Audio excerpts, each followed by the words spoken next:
estás? Me llamo es Brian y Blake Walley, and this is the Nuevo Americano.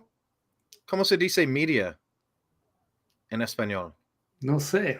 Medio? No, that means like middle. No say, he says. Well, I say.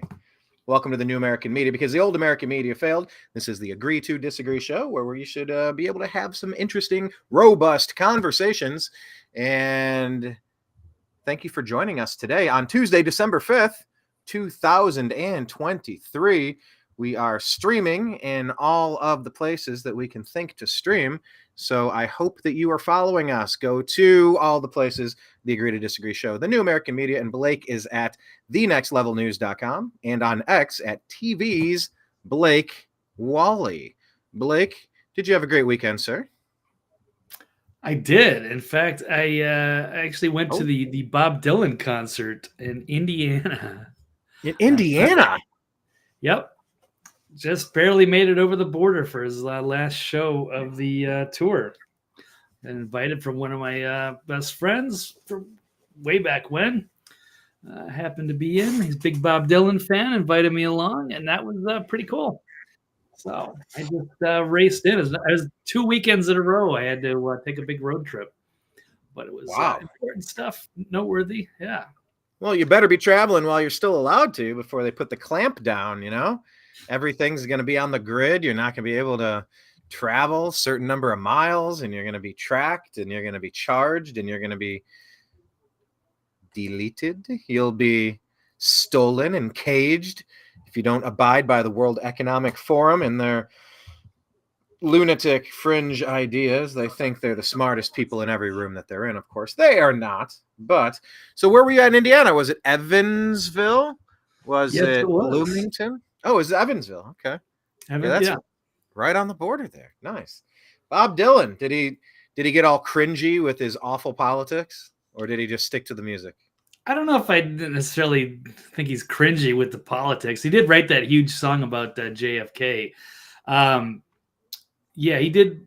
That same album is what he kind of based a lot of this tour off of. I think it's a 2020 album. I forget the name of it offhand, which, is like, there's a couple songs I like on there, but it's definitely, minimalist. It's purist. It's, it's him, and it's the music is minimal. But when I saw him in the show, it was, a big production with, big guitars, and it was great. You could say you could add enough guitar to anything and make it sound really great, but no, it was a very good concert. Exceeded my expectations, and I got to see a kind of a living musical legend, so that was a pretty big deal. Check that out. See that right there? Can you read that? Exceeding all expectations. Yeah, I was on the University Activities Organization in 1999, and I really had to push hard to make that our slogan for the year. There were not really high expectations, and I was the concert director, and there were pretty much no concerts, Blake, no concerts coming to our school. I was up at Bowling Green in Ohio, but we saw big concerts going to Toledo, big concerts going to University of Miami, big concerts at Ohio State, concerts at Akron, concerts at Kent State, concerts at Ohio University, concerts all over the state of Ohio, but we weren't getting anything. So I signed up. I was like, hey, let me apply for this concert. I looked in the paper, and I'm like, what's concert committee director? I want to do that. I want to bring concerts here. And so I fought to put exceeding all expectations, because our expectations were zero. The last concert we had tried was They Might Be Giants, and it flopped. We spent a ton, and we barely sold 500 tickets, which meant we were going to lose our asses based on, I don't know, they want to charge them. I think we paid $40,000 or $45,000. I'm trying to remember. Paid a ton for them, and we were better off canceling the show than keeping the show as is and eating all of the costs. So we canceled. And then you had 500 really upset students, and it just turned into a big debacle. People hated our organization. They thought we were incompetent. You can't bring concerts. And so when I came in, I said, no, we're getting a big concert. And for the slogan this year, I want it to be exceeding all expectations, because our expectations are not that high. We need to strive for something better. And so as you're talking music and exceeding expectations, we got that printed on our pencils, because that was our slogan for the year. Small world music, exceeding expectations. Well, So, my expectations were exceeded in Evansville. Here we go. Heck Yes, yeah. here's the Bob Dylan concert T-shirt, and there Nice. it is. Does it say Evansville is the last one on there? He wrapped up the tour. Yeah, that was the last show, Evansville. That's cool. I remember we got to go see 1984. Tim Robbins was there. That's the studio he owns in Culver City, the Actors Gang right there. And it was the last night. Met Jack Black that night. And Tim Robbins gave us like Heineken and pizza out back. We just kind of had a party, and he was trashing Hillary Clinton. Couldn't stand her. Jack Black? No. Tim Robbins. Oh, okay. Tim Robbins and Susan Sarandon, they're Bernie bros. So they hated Hillary. And I was like, I'm a Trump guy, but I didn't want to get into that with them and get thrown out of their little private party. So I just narrowed down on hating the Clintons because we can agree. We agreed to disagree on the rest, but we overlapped on hating everything about the Clintons. But it was good times. But that was closing night. I'd been trying to see that performance of 1984 for years, and I just kept missing it for various reasons. But yeah, you know what? That's a reminder to all of you out there. While the world is still up and going, before the dollar completely collapses, replaced with the CBDCs or crypto or gold. By the way, if you've seen, gold and crypto are through the roof. Mr. Walley, I'm sure you're aware. I'm very well aware, yes. Mm-hmm. So, while we still have some sort of economic means, go see some of your favorite acts that are coming through your town. Go see some music, live a little bit, go to the play. Before the world implodes, get a couple memories burned into your skull, because it does become kind of drab and kind of depressing, pretty much like not of 1984. When they take kind of the spirit and the life and the soul out of people. So go out and have some fun. Blake lives that way. So should you. Blake, do you have anything on your radar? Any concerts, any plays, anything? Outside of that, no, I don't. I live too far away from all of that stuff. I don't get a lot of alerts on that, unfortunately. I did see a lot of shows in LA, but I'm not in a big city anymore. So it's a little harder for me. I got to go out of the way to do it. So, but yes, I'm always up for the adventure. Absolutely. People, I go and do that because you never know. You never know when your last moments on earth are going to be. And you never know. Bob Dylan show. He's 82 and he plays piano. He's great. It was. Yeah. There will come a day where even the greatest will have to hang him up. And Blake is frozen right now. But yeah, Phil Collins just did his last tour. Bum, bum, bum, bum, bum, bum, bum, bum, bum, bum. Want to introduce you to Nimbus. Do you see Nimbus? There he is. He's my cat. Mr. Nim. There he is. Okay. So cool. Well, I'm glad you had a good time crossing through the great state of Kentucky and landing in southern Indiana there. But yeah, go see your favorite acts while you can. I encourage you. It might be one of the best things you can do. Okay. So while we wait for Blake to return, we need a few subscriptions. On Rumble, thenewamericanmedia.com. On X, at American_media_. On Spotify for our podcast, The Agree to Disagree Show. On YouTube, youtube.com/thenewamericanmedia. Subscribe. On Instagram, instagram.com/thenewamericanmedia. Hello, Timothy, by the way. On Telegram, TNAM for The New American Media, and TNAM Chat. On Facebook, do a search for The Agree to Disagree Show, TNAM's The Agree to Disagree Show, and follow us there. And on Truth Social, The New American Media. So connect with us in all the places as we cover all the interesting news. And I think we are ready to jump into today's program today and discuss all the things happening.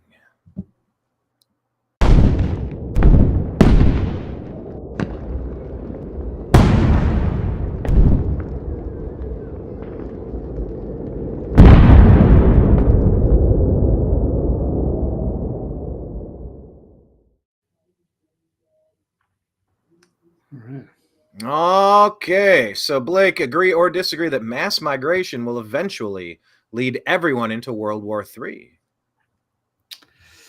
That's a tough question, but I'm going to just say agree. I think that's, and it's not just like one big World War III, everybody against each other. I think that's, locally, that could be like little civil wars in multiple places. So it's not just, here, and there's some controversy about our migration, and people are speculating what is going to be done if people are going to be, these immigrants are going to be earning their citizenship by fighting in a war, or if we're going to get all of the people from Palestine, or you got Ireland, and you've got the problems of migration there, or France or Britain or a lot of these different countries, Germany. There's so many people are losing their nationalist identity, and it could be civil war in many of these spots. So yes, it's going to lead to more problems. And it was interesting to see, Henry Kissinger passing away last week, and he even kind of mentioning that wasn't technically a deathbed confession, but that was one of his last interviews. That's migration. Oh, I used to do a good Kissinger. I got to get that frog in my throat. Right. I'll work on it. I used to do a really good Kissinger. You have to let. Anyway, I'll work on it. But yeah, Kissinger did kind of say that they made a mistake doing what they've done, but what they're doing is very intentional. They don't want, hey, nice intro, cool. Do you mean the intro with the graphic, Timothy, or do you mean the intro with us discussing music and Bob Dylan? I don't know. Tell us. Hello, Frankie Brown, and everybody else in the chat room saying hello. Keep your comments flowing. But Blake, yeah, I've said for many years, and part of the reason why I do what I do at the New American Media is because, number one, agree to disagree. I've said this in a couple of our recent shows, but I'll say it again. I don't understand whoever decided that we're not supposed to talk politics and we're not supposed to talk religion. We're supposed to be able to talk civilly about politics and religion. If somebody can't handle it, that's a problem on that person. It's not like, oh, I'm so triggered and you set me off, so you're bad. No. Like, grow up. Have a calm, respectful conversation, mostly respectful conversation, mostly civil conversation. But these are the real important things going on. But for years, one of the main reasons why I run the New American Media and do the Agree to Disagree show is, I'm trying to urge people to see the folly of the ways that we're being steered. We're being taken off the cliff. This is Thelma and Louise. This is like some weird pact where you hold hands and press the accelerator and just jump off the Grand Canyon. This is not good. And I'm just begging people to wake up. I'm begging people to see the problems that we're headed into. And I've said that I fear, and it's not that I fear, obviously I'm not looking forward to it, and I don't hope that it happens, but what I see happening is the next situation is going to be a combination world war, civil war, revolutionary war, all rolled into one. It's going to be a mess. And when you have millions and millions of fighting age, military-aged men pouring across the border, but the Congress is going to waste their time on George Santos, and they can't impeach Mayorkas, they can't impeach Adam Schiff, they can't impeach Pelosi, they can't impeach the Schumer, these habitual liars. One of the 10 commandments, if you're, you can be non-Christian and not have to think that the guiding tenets of Christianity are stupid. They're pretty basic and they're pretty good ideas. You shall not bear a false witness. They've been framing Trump for years. We're going to talk about Liz Cheney in a little bit. And look what the voters did to her. She lost the largest margin from any sitting congressman, I believe, in the history of mankind, in the history of the United States. But in the meantime, you're going to get rid of Santos before you get rid of Mayorkas, who's orchestrating. He's like Mayorchestrating. Hey, that's a good frame. Good nice. Mayorchestrating an invasion of the United States to dilute the people who are here, to take up the resources. Look at the people of Chicago revolting. If you go on our Twitter feed at American_media_, there's a lot of people speaking out, angry in Chicago, really angry that the resources are going to illegals, people that snuck into this country that don't belong here. You sneak into the back of a movie theater. You don't get to sit through the movie. You got to go. You snuck in. You sneak into Disneyland. You don't get to stay. You got to go.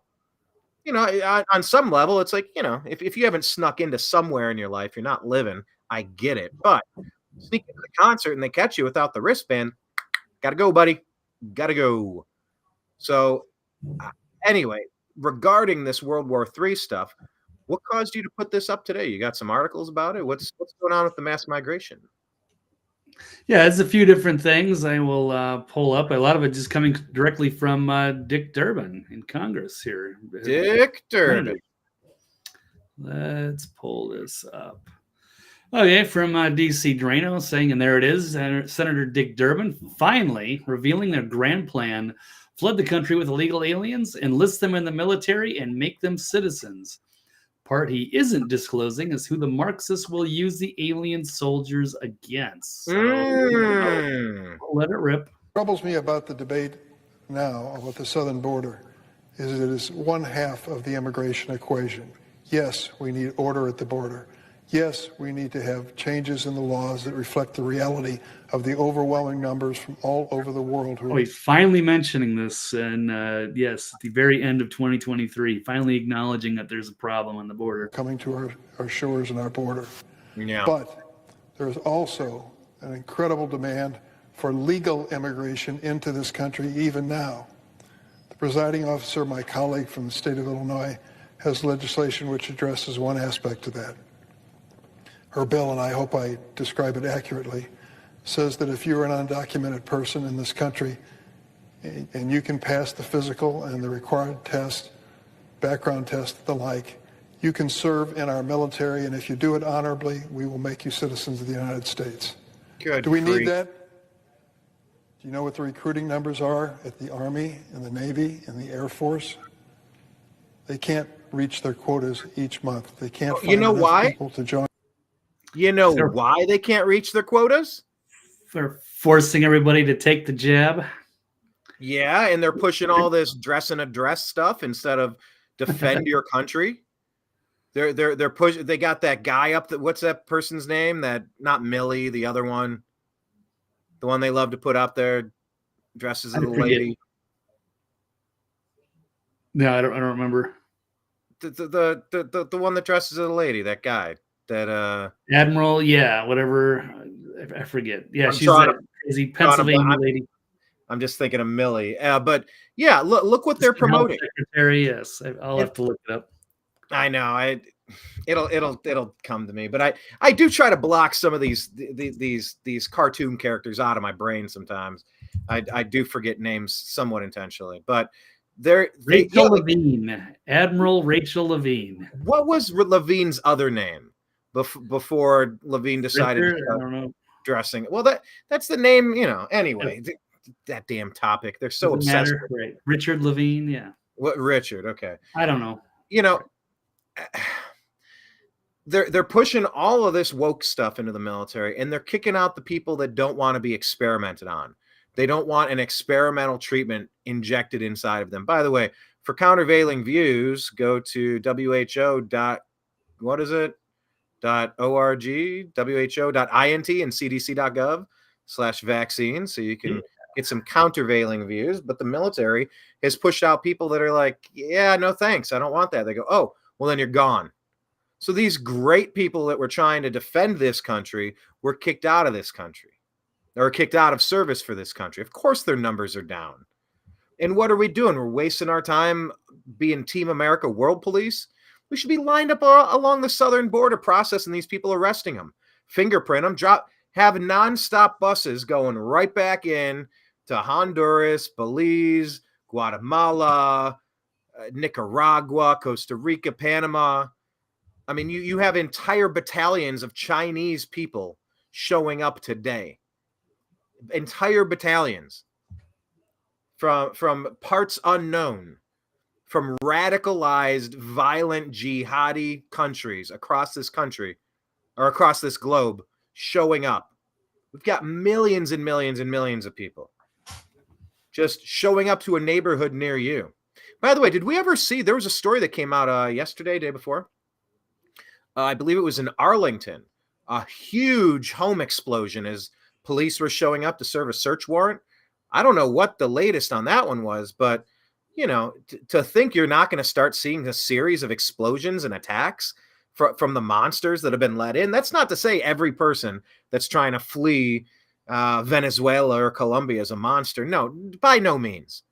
But if 4% of the 10 million people that snuck in are going to be here to cause problems, that's 4% too many. That's why you have a full vetting process. That's why it takes a long time to become a citizen. That's why you need to learn the language of the land so that you can succeed when you're here, so that you're not taking. You shouldn't be able to come here from nowhere and just put your hand out and take free money. That money isn't free. It's coming out of your pocket. You should be able to prove a value. And for years, unlike that guy in Ireland who they were trying to deport, they couldn't get rid of. They made him a citizen for some reason. Apparently, the story is he never worked before stabbing 5 people, 3 children over there, leading to Conor McGregor saying, we're at war because they are attacking us. If you can meet very stringent criteria over 10, 20 years to become a citizen of another place, cool. But just letting people unvetted come through and we're supposed to take our shoes off at the airport, you got to be kidding me. It's patently insane, Blake. So enlisting illegals in the military to earn their citizenship, I mean, that's the second part of this.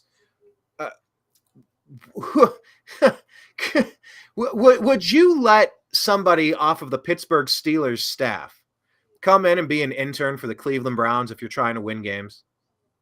Would you just let random people here, take our clipboards, take some recording devices, come on into all of our private meetings? Yeah, help us win, right? Yeah, that's the ticket. You're paying me money, right? Uh-huh. It's a tough call. Don't a lot of these teams hire get players from other teams, like in their rivals, so that they can get a little inside track, free agent, what have you? Okay, there's all right. There's a little bit of subterfuge on that, but I mean, you're just gonna let people that snuck in the back door become security guards at Disney? You don't know who these people are, and you know that they broke in. You know that they stole money from you, and you're gonna give them weapons and access and training? You got to be out your damn mind. What's the president actually going to vet some people, but only if they want to join the military? And then who are they going to fight for? Are they going to be on our side or somebody else or what have you? So, yeah, we don't know, and it's pretty disturbing that we're not getting the recruitment numbers. So then we're going to try to get these other foreigners, and who knows if they could be used against us.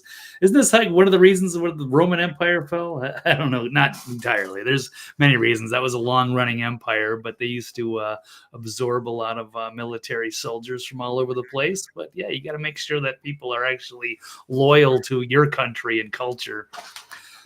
So that would be one way of earning citizenship, but yeah, for what? What are they going to put us in? Are we going to go into Ukraine, fight against Russia, or are we just supposed to go and fight for Israel? So, or is it going to be a domestic? It's going to be the civil war here.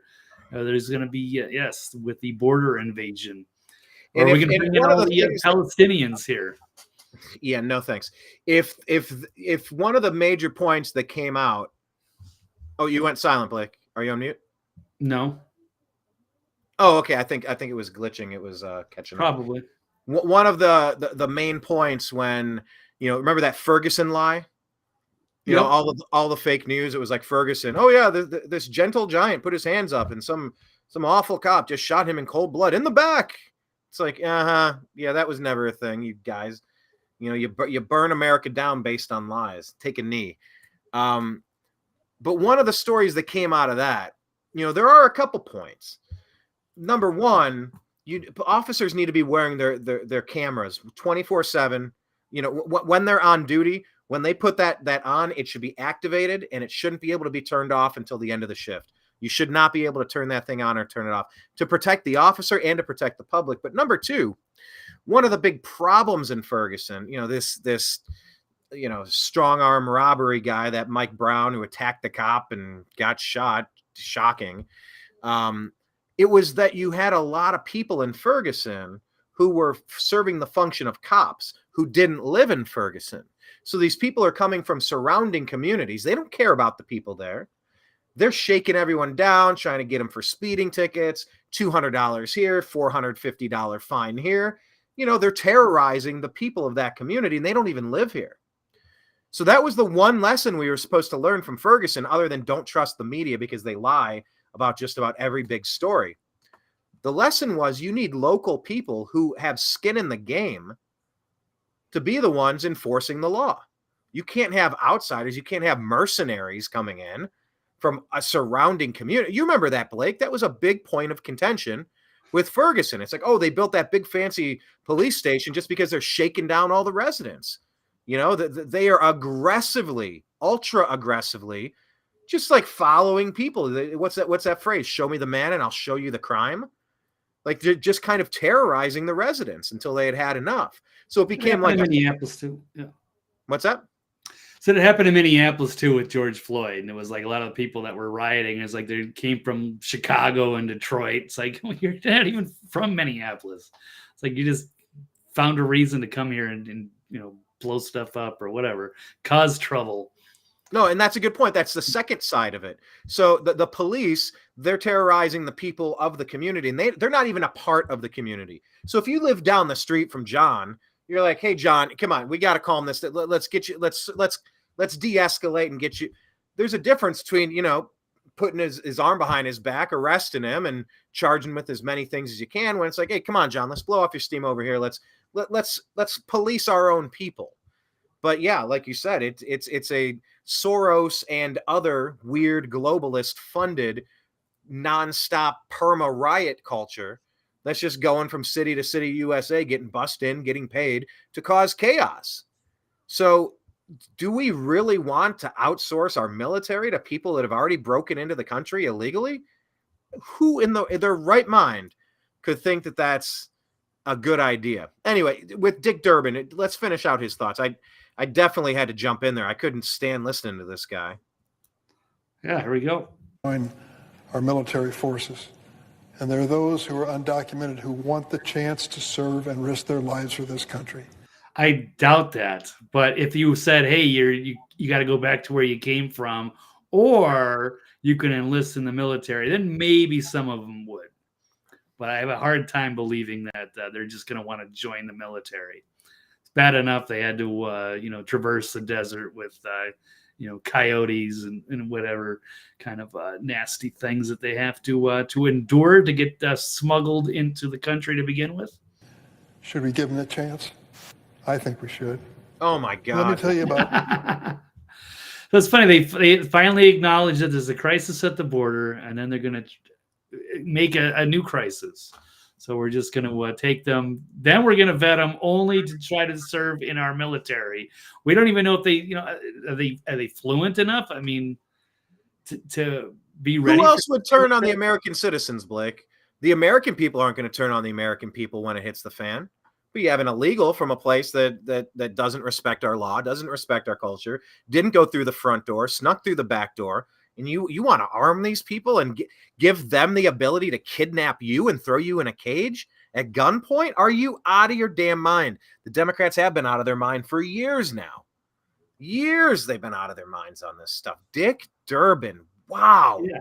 Because you wonder, it's like Americans would never turn on ourselves. It's like, well, you better keep those United Nations, those blue helmets.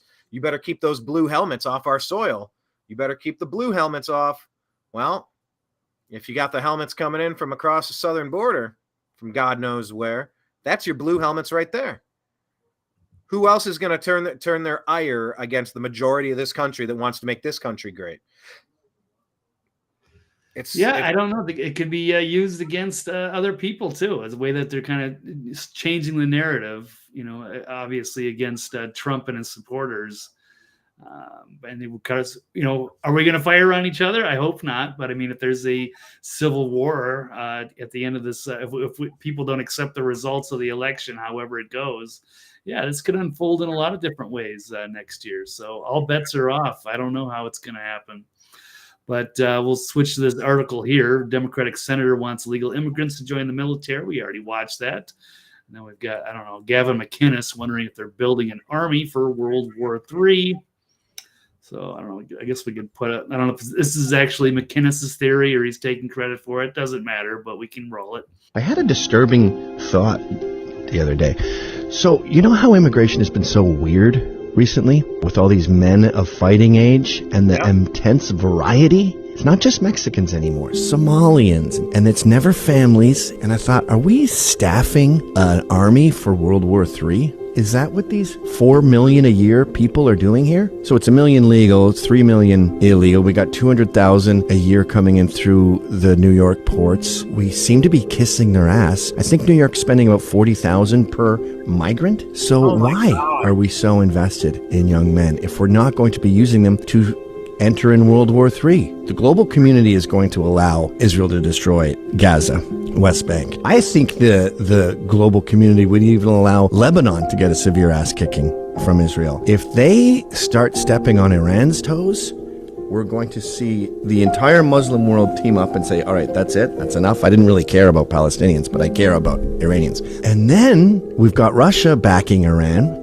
China backing. Now we have World War III. You need a lot of dead bodies for World War III. So is that the fucking globalist plan? So we're importing a bunch of human garbage from the third world so we can throw them at Muslims. Okay. Weird flex, but okay. Okay, so I don't know what to make of that, but yeah, it's a good combination. I don't know. So it's interesting point by Dreamer Ultra. He says that Dick Durbin acts like he's under MK Ultra mind control. Dude is a blank slate. Good point. I was watching him, and something was very off. It was very puppet-like. It was very monotone. It was very low energy Jeb. That is a great point, Dreamer. That is a great point. Like he's an MK Ultra. How could somebody come out and say something so absurd in public, on record, on camera? That might be the dumbest thing I've ever heard anybody say, Blake. What Dick Durbin just said on that video. It might be the dumbest shit I've ever heard. Have you heard anything dumber than that? Yeah, no, I mean, this is like unthinkable years ago. And now he's just saying it. Yeah, like this is a normal thing. And for years, they've acted like there was nothing to worry about, nothing at the border. Why are people making a big fuss about it? Why are the Republicans freaking out? How come it's such a challenge to get any Democrat to go to the border and take a look at it? And now it's finally, now after they've went after the military hard and lost so many of the people, good people, because they tried to force them to take an experimental jab. And then they've, keep lowering their standards. Yeah, then they've made it so lame that people don't want to even be associated with the military, with Rachel LaVine, or the way that they're just using drag queens to promote enlistment. So they've just totally ruined it all, and now they're going to admit that, oh yeah, there is a crisis at the border, but hey, maybe we can take these people and they can earn their citizenship by joining whatever military. I don't know. So whether that's at home or abroad, or what do we need military-aged men for? Are they going to protect the border? I wouldn't think so. That wouldn't be the first choice. And can we acclimate them even that quickly? We don't even know what these people are. So we got to vet them and make sure that they speak English. And then, we're going to try to train you to go in the military. It's just so stupid. Listening to Gavin's theory there, I haven't been able to shake the concept that one of these days, I hate to be a broken record. I hate to keep, because I feel like I say this every episode. I don't want to speak it into existence. I speak about it because I'm trying to warn everyone. With the metadata they have, they know who all of the anti-globalists are. The ones who are going to be a problem. You, me, the other you. I see the power going out, and I see their sleeper cells activated, and they're going to go right to where you are, and they're going to take you out first. When that power goes out, you better be ready that moment, because it's not like things are going to start happening in the big city, and you're going to turn on the radio and hear about it, and it'll give you time to mobilize. No, your doors and windows are going to get kicked in. There's going to be 5 to 10 people hunting you that day, that moment, because you're at the top of the list. You're too vocal. You're not dependent enough to go along with what they have in store. You're a threat to them because you value liberty, the republic that we find ourselves in. And it's going to be go time immediately. Now, I'm not saying you know, if there's a storm in your community, get out the cannon and just what did Joe Biden say? Just get your shotgun and point it out the back door and start blasting. Double barrel, yeah. So anyway, I started blasting. And that's the Danny DeVito meme, of course, from Always Sunny in Philadelphia. But I'm not saying get your cannon if a tree comes down and takes your power line. But I am saying if you recognize that something strange has occurred, you instantly go from, hey, let's go watch the game up at BW3. Hey, maybe we'll go to the mall later. Hey, I don't know. You guys want to sit around and play some video games? Yeah. Hey, I'll put my headset on. We'll play some Call of Duty together, right? Or hey, let's binge watch Suits on Netflix. Okay, let's binge watch a little bit. No. Like, you have to shift immediately out of normal daily life mode into holy shit, it's survival mode. Blake, by the way, have you upgraded your have you upgraded yet? I know we've been talking about it for weeks. I don't know if you have been able to yet. No. Okay. This week. No, I doubt it. We'll see. We could talk about it. Yeah. This week. Yeah, I just, we are all going to be responsible defending ourselves, our loved ones, our street, our local community, and our state, and our country. This is an army that's been shipped in. And with our next story, well, anyway, what else do we have here? This is from Modernity. Is that Paul Joseph Watson's? Yeah, I guess he got rid of Summit News. I don't know why. And now he's got this Summit's gone? Yeah. Now it's Modernity. So I don't know. It's got a fancier layout, and he's got all these, live videos on the website. So the website's kind of cool. Yeah, so it's got a lot of like rolling video. Okay. Did you have anything else to bring us from his site or on that particular topic? Yeah, actually is one more quick one. We could talk about German Cardinal warning mass migration is being used to destroy national identities. Not help people. Sure is. Yeah, so mass migration, it's not about helping people, but about destroying national identity. They say that national identity is nationalism, which has caused all the wars. So they say they are against nationalism, but they are really just against the nation. If nationalism is the reason for wars, we must ask who is financing the wars and what interests are behind it.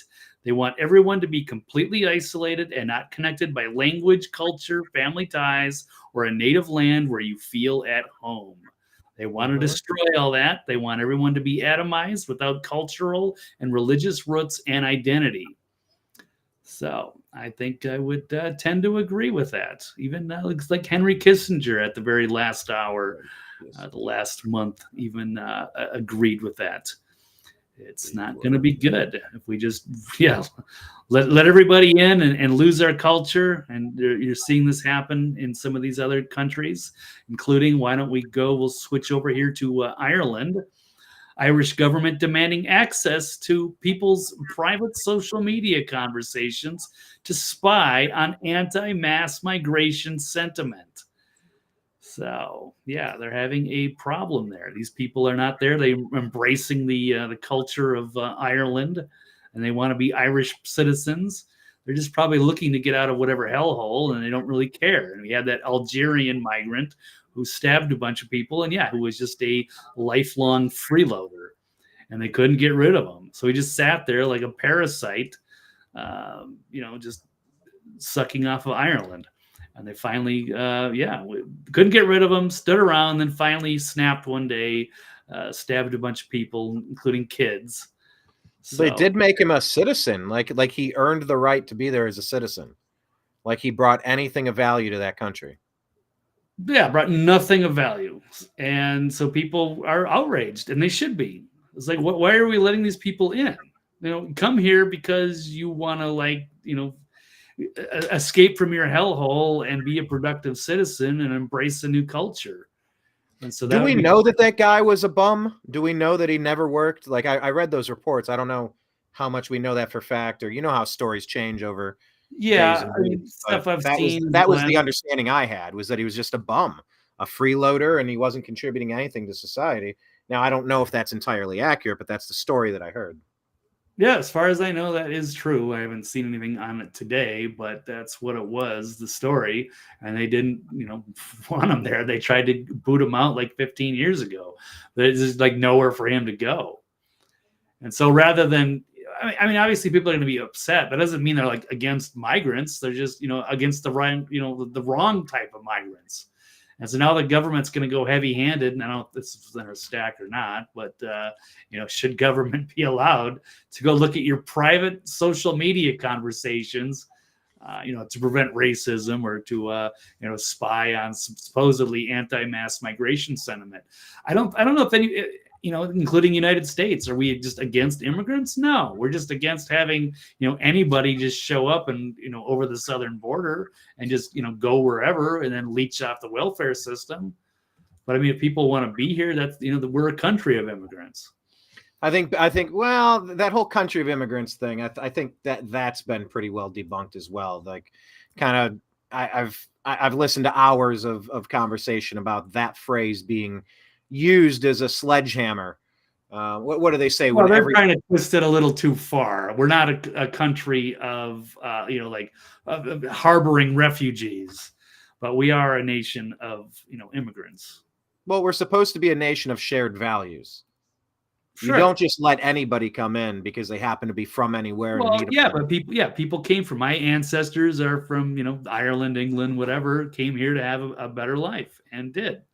And embrace the culture. But did they assimilate? Did they learn the language? Did they become productive? Or did they show up and say, gimme, gimme, gimme? They didn't have those kind of welfare programs back then. You had to go work. And a lot of those Irish immigrants had to go, work in hellacious conditions, sharecropping or working on the railroads or what have you.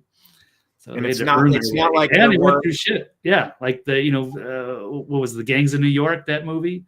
Yeah, where people didn't like all the immigrants coming over. They were getting just overwhelmed, and there weren't enough jobs to go around, and they were just kind of like always. It's like I said before, but all those Irish need not apply signs. This isn't particularly against any one area or any one group. It's about anything of too much at the same time. It just completely implodes the balance. And Blake, I said last week, as bartenders, there's a mix. If you're making a three wise men, it takes a third, or a half shot, or the four horsemen. Four horsemen. Four horsemen. What would you put in the three wise men? Three wise men. It has to be men. So whether it's Jim Beam, Jack Daniels, or Jose Cuervo, or something, or Johnny Walker. There you go. To me, a three wise men has to be men. So some people confuse that and they mix Rumpelmann's Goldschlager and Jägermeister or something, which would not be it. There's another name for that. I forgot what it's called, but it's probably not a good idea. But you do the four horsemen. Maybe you add one more. So I did mention that's where Jose comes in. I think Jose shows up with the four horsemen. Otherwise, it's Jack, Jim, and Johnny on the three. But there are recipes. If you do a half shot, imagine you're using that jigger device and you're pouring a half shot in, and then you take your Johnny Walker and you just go bloop, bloop, bloop, bloop, bloop, bloop, bloop, bloop, bloop. It's overflowing. Bloop, bloop, bloop, bloop, bloop, bloop, bloop, bloop, bloop, bing, bing, bing. And then you got an empty bottle. You got a whole bar full of mess. You didn't follow, there's a formula. When you put too much of anything in, it wrecks everything. It wrecks the formula. They said the amount of people that have broken into this country, it's larger than 21 states, the population of 21 states. Yeah. The 10 to 12 million people that have snuck into this country. I mean, it's going to change the clock. Huh? Yeah, that's going to, have a swing at the elections. It's enough to, make a huge difference. That's part of the point. But they should not be voting because they're not citizens.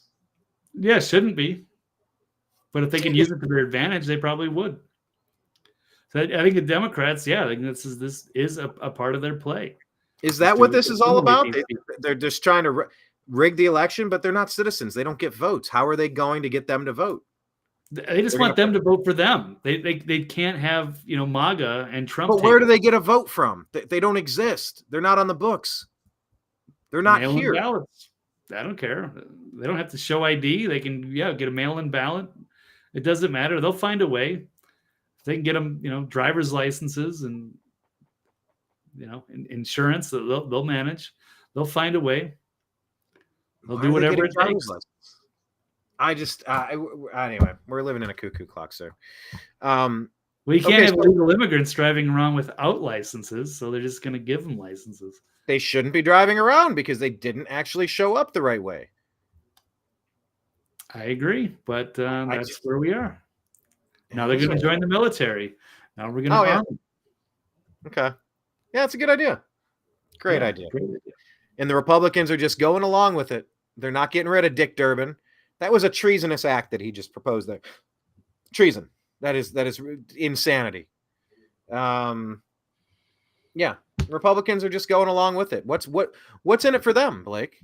Why are the Republicans going along with any of this stuff? Probably because, I don't know, they're blackmailed or whatever. They got enough stuff. So, yeah, you mentioned George Santos. Yeah, they should have. He's a bad dude. Yeah, he's a, pathological liar, and he shouldn't be in there. Probably got voted in because he was deceptive. But, yeah, they should also take out, Bob Menendez or Adam Schiff. It can't just be, one guy on one side. This should be fair, but it's not often fair. So, and if anything, if anything, their own swamp creatures. They do protect their own swamp creatures. I was going to say, if anything, it should be a trade. All right, well, we'll vote against Santos, but you're going to have to trade us Dick Durbin. You're going to have to trade us Adam Schiff. Well, Menendez has got to go for sure.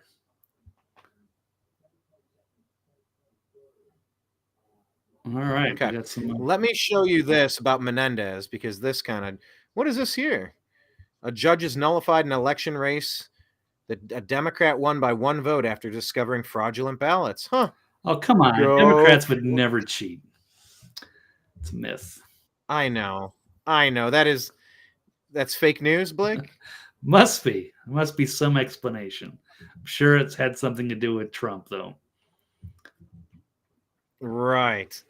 Let me scroll down here through the X because I wanted to find that story about Menendez real quick. By the way, make sure you're following Blake. He's at TV's Blake Walley. You need to tag us more often throughout the week in between our shows.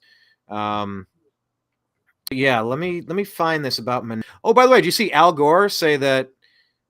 Here, let me play this. AR-15s. They ought to be banned. They really Bob ought Menendez. to be banned. It's an No, I'm going to find Menendez, but in the meantime, I did want to mention this, and it just happens to be in the way, and it's kind of like glitchy and slow, so I just want to play These algorithms, they are the digital equivalent. Ought to be banned. Digital AR-15s of the public forum. But when people are pulled down these rabbit holes, you know what's at the bottom of the rabbit hole? Truth. That's where the echo chamber is. And if you spend too much echo time chamber in the of echo chamber, weaponized is another form of AI, not artificial intelligence, artificial insanity. Oh, what a goober. Oh, my God, Blake. I can't with this guy. How long did he look in the mirror working on that line, trying to come up with artificial insanity? But here you go on a New American Media. Chicago residents fed up with Democrat. Well, this is another story we talked about. Just buzz through this as I get to Menendez. If Trump want to come to town, come and meet with us. Trump 2024. Come have a meet with us, Trump. Trump 2024. We are not going to stand idly by while you starve our community. These are our children, and they will not give it while you take and make a better life for a new group that just walked into this country yesterday. $9,000 a month for these people. You know how hard it is? $1,500 every child, every illegal immigrant child that goes into Chicago public schools. You give them money for uniforms and computers and all these things. We're not going to stand. We ask that the Republican Party come and sit down and have a meet with us. Not okay. So you see Chicago residents revolting, Blake, against this stuff. They're seeing all their resources going to people who snuck in the back door. I mean, do you think this is going to be a massive landslide against the Democrats, a referendum, regardless if they put up Michelle or Biden or The Rock or Mark Cuban or whoever they think they have in the bullpen? Shouldn't this be a massive blowout this time around? You would think. We thought there was going to be a red wave last time, and then there was, there's always mail-in ballots that have to be counted the next day, and there's not quite sure where they come from or if they're legitimate, but it doesn't matter. We're not going to be allowed to look. But yes, it's refreshing to see that the pushback from the people in Chicago and New York that have had enough with these policies, and people need to see that and be aware of that. It doesn't make any sense. This one is director Christopher Ray. I hate that he has honorable in front of his name because he's the opposite, but Right. This goes to the first couple stories we were talking about the dangers facing us now. So what I would say that is unique about the environment that in my career is that while there have been times over the years where individual threats could have been higher here or there than where they might be right now, I've never seen a time where all the threats, or so many of the threats, are all elevated all at exactly the same time. That's what makes this environment that we're in now so fraught, and why funding our men and women who are working shoulder to shoulder with state and local law enforcement and other partners every day makes it even more important, not less. So blinking red lights analogy about 9/11, all the lights were blinking red before 9/11. Apparently, obviously all of us missed it. Would you say that there's multiple blinking red lights out there? I see blinking lights everywhere I turn. So that's pretty promising. The FBI director who's gone after the wrong people and turned a blind eye to everything. Now they're all trying to get on record saying, look, we tried to warn you.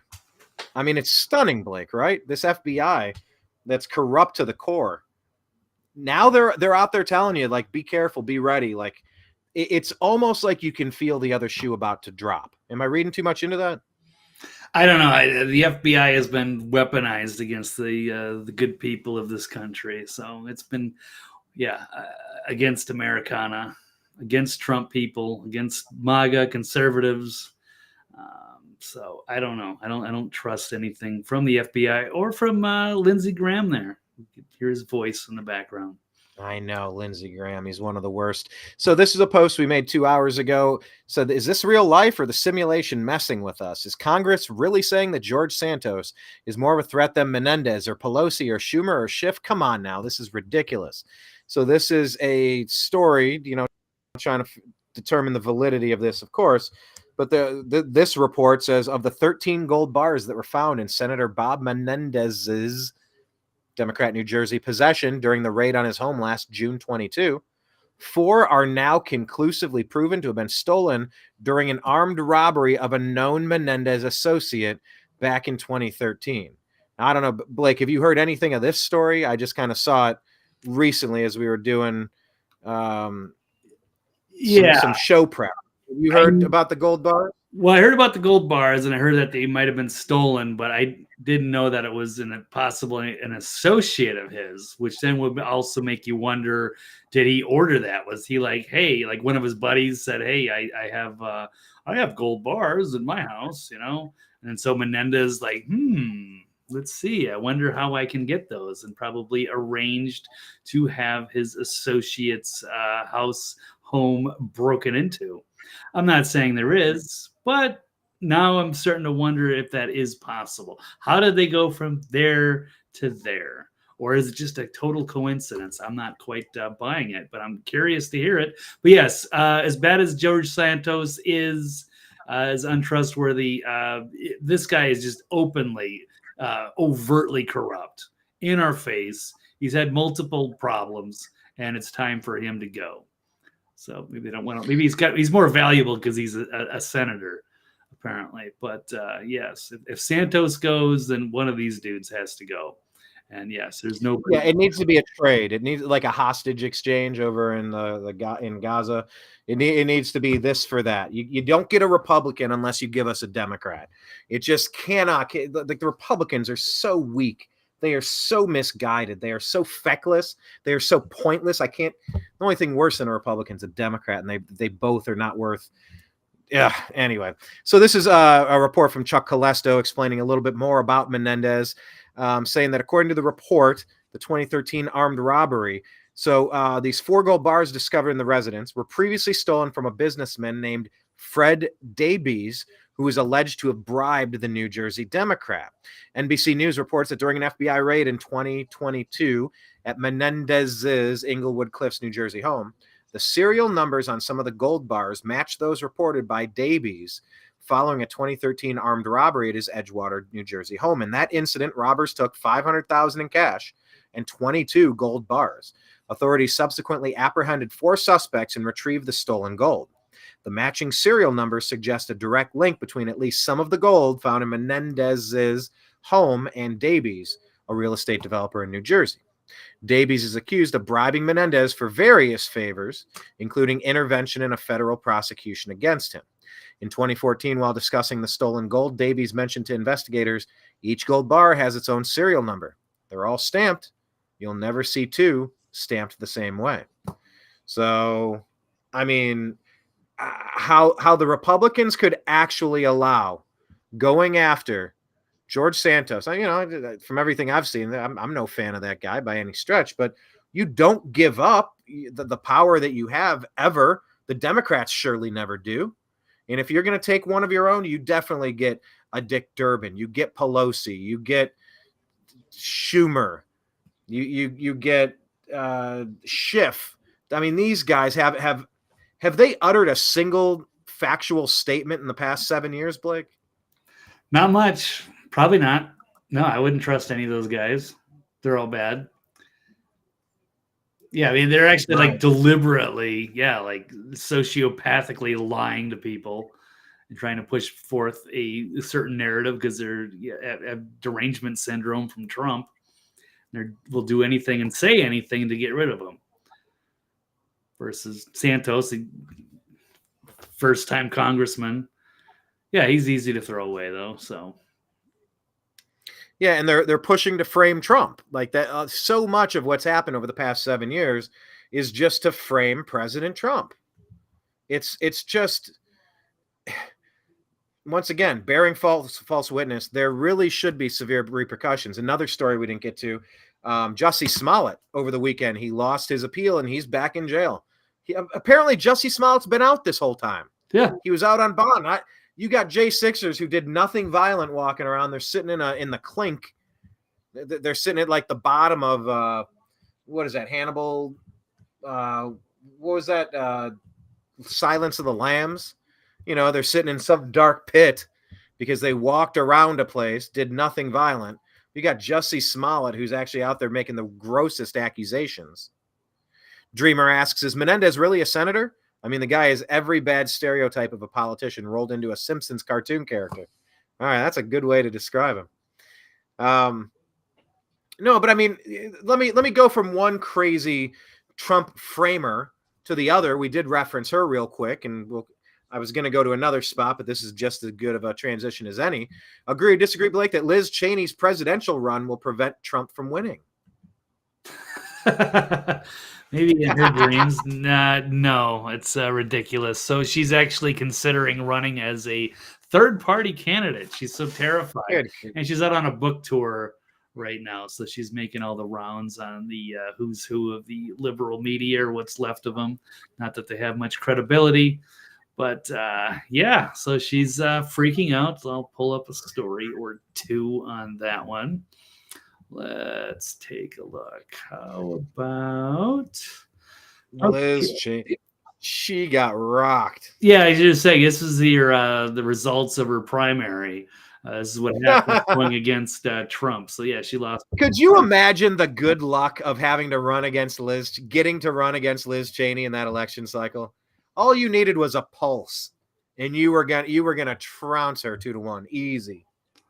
Yeah, it didn't happen, and she's gone. So Liz Cheney has declared she is entertaining the notion of a third party for White House. Revelation comes after her defeat in the primary by Representative Harriet Hageman, endorsed by President Trump, a defeat largely seen as retribution for her impeachment vote against him and her role in the committee investigating the J6 Capitol. So she must be short on funds. That's the only reason someone like Liz would run against Donald Trump. I don't know about that. I'm sure she's got plenty of Halliburton money. But anyways, Liz Cheney promotes her soon-to-be flopped new book. She conveys her growing concern over Trump's lingering control over the border.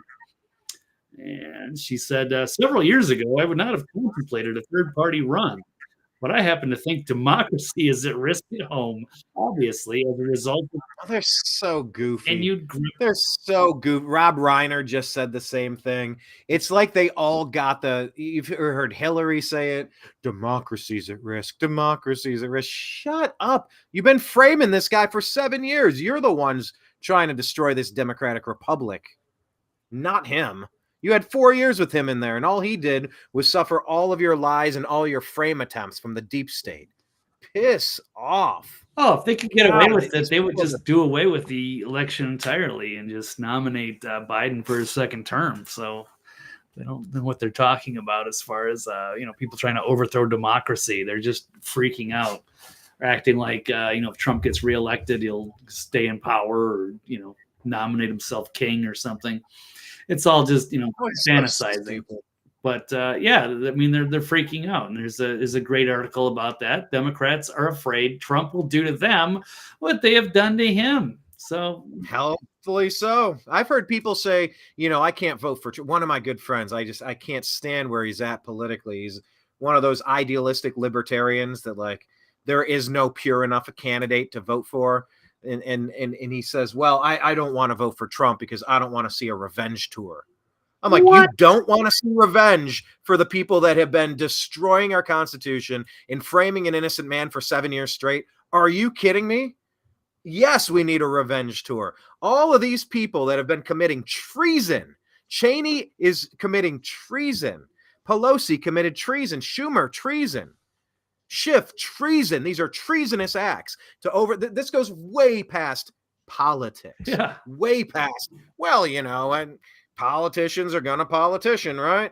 No. Treason is way different, and we've seen all of it from these people. You're damn right. You're gonna see. Damn meathead. Yes, kind of. What was the tagline of this story here? That they fear what they're trying to do to him. What was that above Cheney said there? Yeah. They're afraid that Trump will do to them what they have done to him. And that's as poignant as when Trump says, they're not coming after me. They're coming after you. I just happen to be in the way. Because they're going after all of you. All of us. He just happens to be in the way. Oh, this revenge tour is going to be just fantastic. So overdue. These people deserve to be in jails for the rest of their lives, if not suffering the penalty of the true penalty of treason. I mean, Trump's been framed 6 ways from Sunday over and over again with lies, Jussie Smollett type lies, to get him out of office, just to stage a coup to overthrow the United States. Damn right that he's coming for payback. Because if these people don't have a repercussion, they're going to try it again and again and again. And the next people from the next generation are going to try it. But if you make an example out of them, things might change a little bit. Yeah, I completely agree. And a dictator narrative. We had 4 years of Trump, and you didn't see anything dictatory. You just saw a guy that wanted low energy costs, that wanted low interest rates with the Fed, with housing.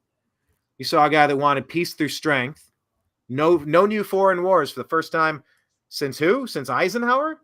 When was the last time we had a president that didn't drag us into a war, Blake? How far back do we have to go to find one? I don't recall. Carter, I don't even know. I mean, a long time.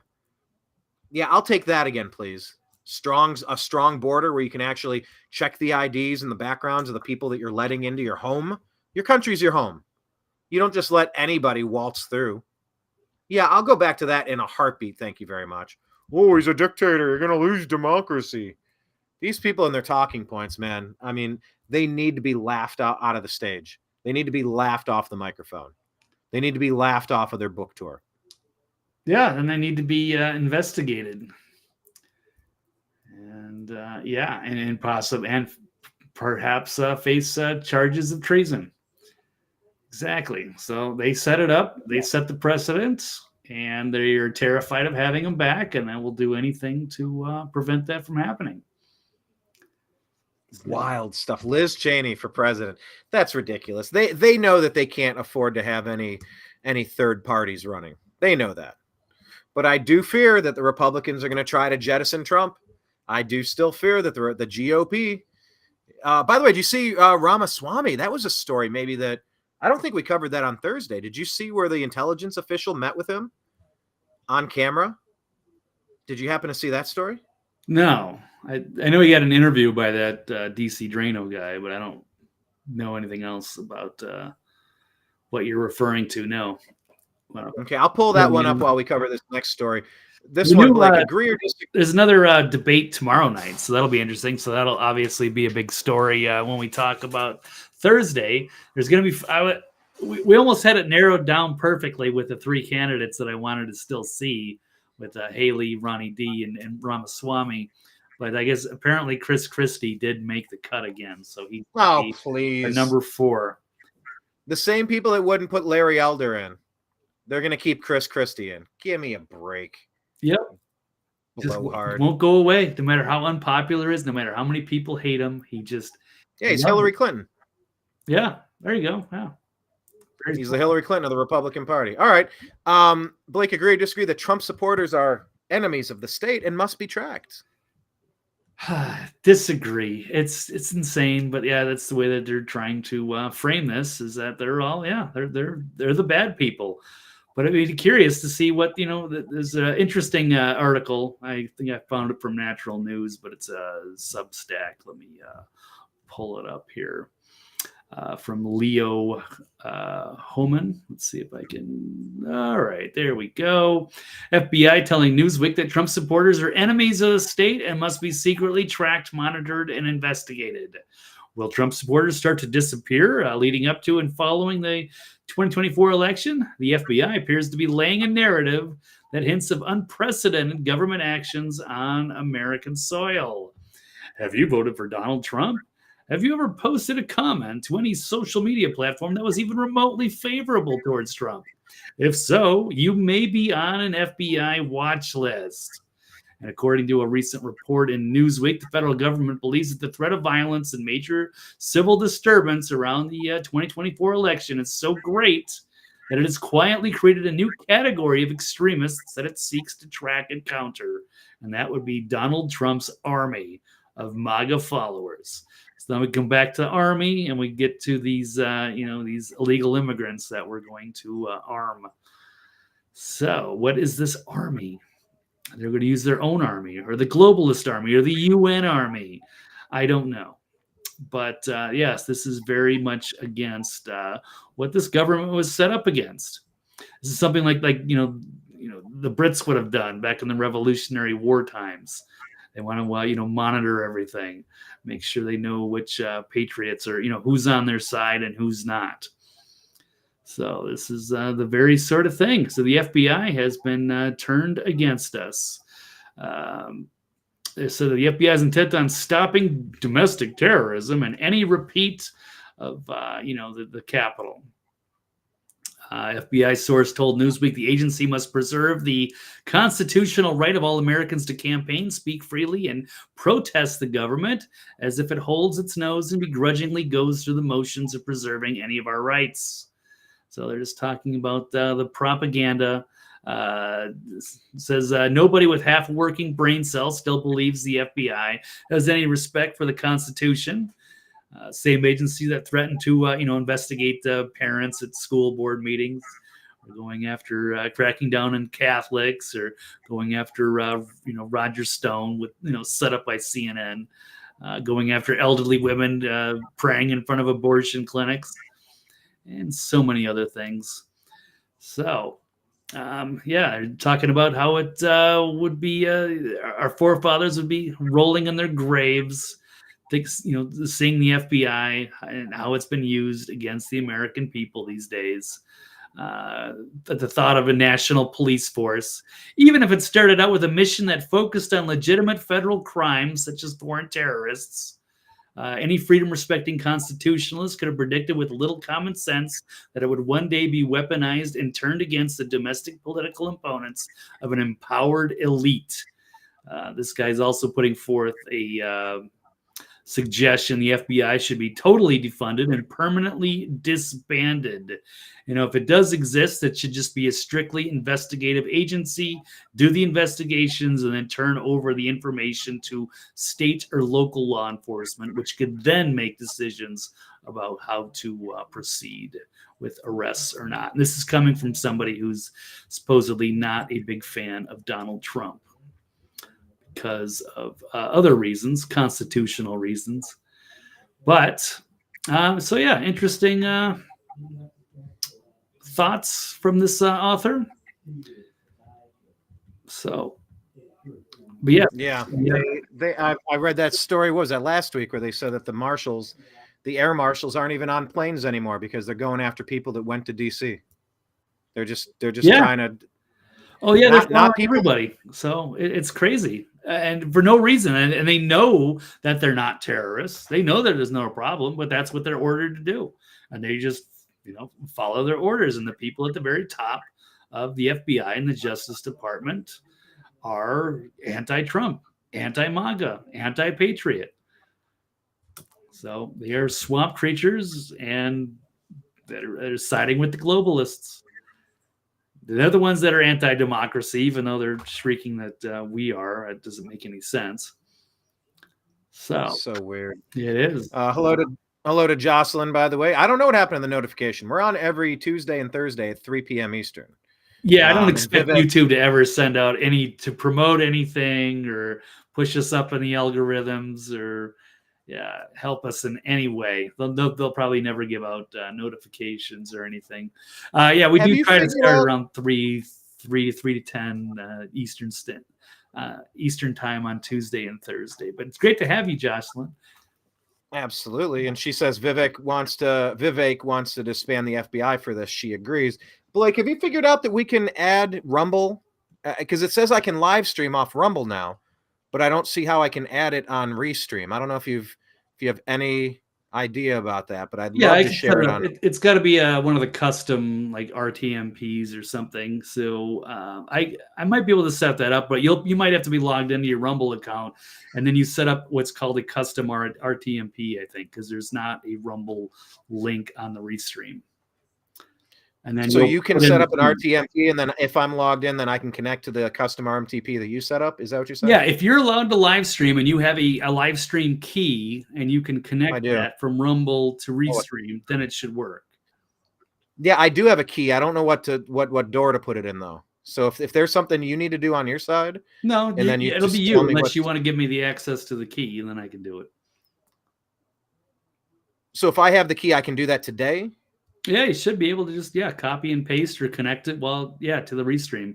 Just do it on the main. Maybe I'll screen. try that after the show then today. Yeah, see if it connects. By the way, speaking of show today, my understanding is I tuned into Mike's show yesterday, and my understanding is you're doing a Toxic Masculinity Tuesday. You're not doing the Friday Power Trio anymore. Is this correct? Am I giving you a plug, Blake? Tell us about your show. That is true. Well, since you mentioned that, why don't I can also run the new intro for all of the before it runs tonight. Mike's moved to Las Vegas, so he's having a lot more fun there. He's having a good time. He's usually doing stuff on Friday night. We missed the last couple of shows, but it's kind of been a struggle because he's got things going on. And last week he actually got a free ticket to go to the Washington-Oregon college football game, which was a huge game, and that was at Allegiant Stadium in Las Vegas. We had to scratch. That's like 3 shows in a row. So we've decided to go to Tuesday night, and it's going to be the new Toxically Masculine Tuesdays or something. So How surprised are you that I knew that one and was able to throw that to you, Blake? Oh, since you mentioned it, let's run the new intro before it goes live tonight. Here we go.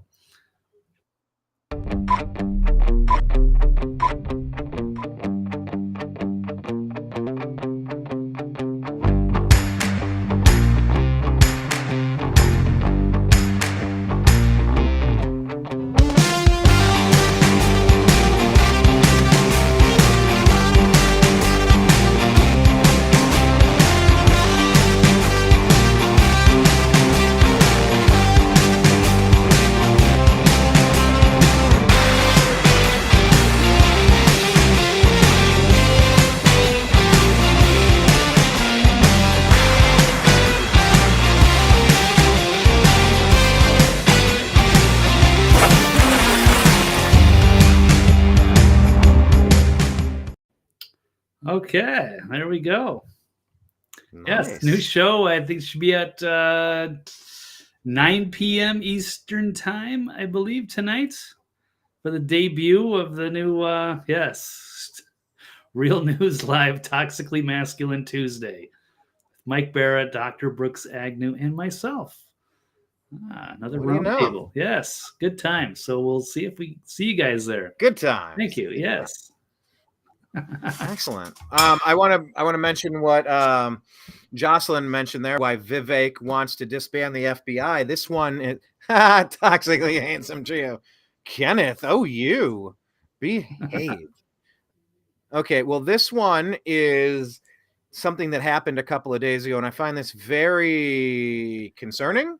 Is that the right word? Is concerning the right word? Let me full screen this and I'll play it for you. This is on Benny Johnson shares former FBI counterintelligence agent who approaches Vivek Ramaswamy at a campaign event and delivers a chilling warning. Let's go full screen here. Where's the volume? Oh, come on. I'm sorry, where's the volume? I'm watching it. Okay, this is weird. I see that there's volume, but I can't hear a damn word. Can you? Not yet. Oh, that is the weirdest damn thing. Yeah, you either have to crank it up or sometimes they mute those. I'm not sure. There's something off about it. Why do they mute those? I'm not entirely sure. But Brian, I've only got about 12 more minutes. I probably got to leave a little bit, duck out a little bit earlier. I guess I'm being summoned to go. I think we've covered most of our major stories. So, but that is good. Okay, here we go. Now looks like this one. Let's hear this chilling warning. All right, 12-minute warning. Gotcha. Here's Vivek and an FBI guy.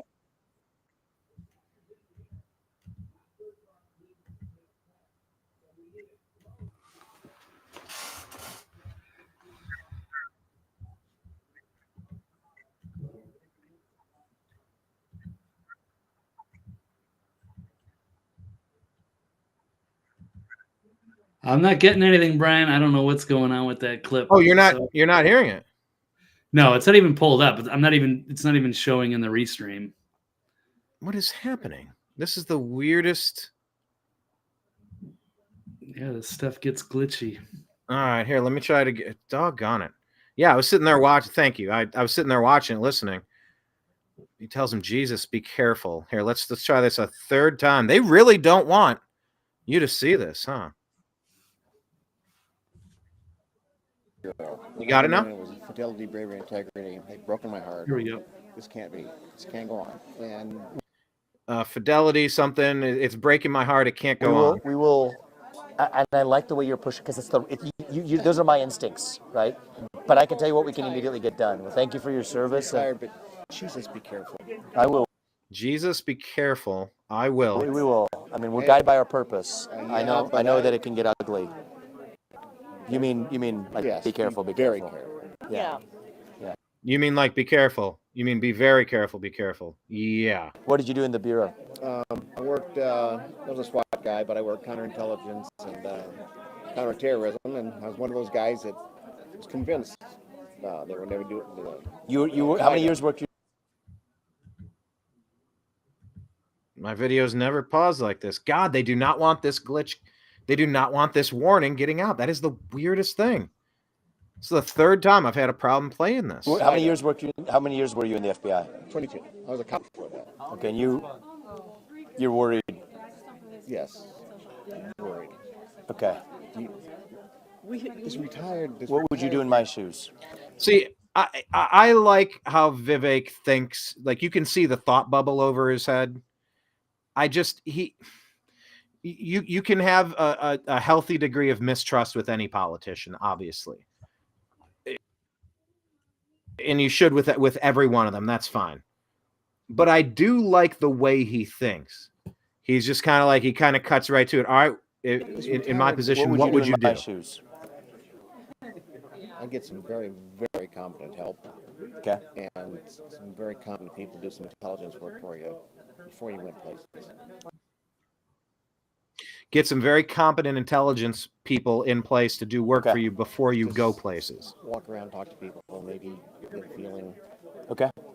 Because that's what I do for a living. I got people to tell me what they didn't want to tell me. And the other thing is, I'm now an entrepreneur. I'm trying to follow in your footsteps, but I don't think my worm farm is going to catch up with Okay. you. Thank you. I appreciate that. We'll take that seriously, man. I'm reading between the lines of what and we got you. Thank you. We'll take care of ourselves and How aggressive the alphabet organizations Yes. have become. You've seen how aggressive these alphabet organizations have become. These two are they showed up directly to give him this warning. no doubt about it. But They're coming we're ready. after you. Okay. We'll be ready. So if you think you're going back into private life, if this doesn't work out, they're coming. And she just gives him that blunt warning. If you think you're going back into private life, they're coming. It's like if you dare ever try to step up and live the American dream, and if you dare ever try to get in the way of their mafia, they're going to go after him forever, is what she's warning him about. Yeah, that's why your I friend appreciate is that. wrong, and that's why we have to go after these people. They have to be held accountable for all the things that they've done. Yeah, they are terrified of having, MAGA get back in there and Donald Trump because they. You said that's why my friend is wrong? Yeah, your friend Hold is on. wrong because he thinks, they shouldn't have Trump in because it's going to be, retaliation or revenge. Oh, that friend. Right. Yeah, you must. Yeah, they're just clean going to house. continue to get more and more authoritarian. They're not going to stop, and they're going to undermine democracy, and you're never going to be able to vote them out. And there's pretty much no. You say it can't get worse. But I mean, we've seen Terminator 2. I mean, we're like right on the cusp of like nothing left here. It's like, how much worse could it get? It's like 2 or 3 more steps. Is that how much worse it could get? All right, last couple of stories on your way out, Blake. Agree or disagree that extreme heat has killed 500,000 people in Europe? Yeah, well, I'll just year. say one of the quick things that also on January 6th, got at least 200 undercover Fed operatives set up a Trump trap.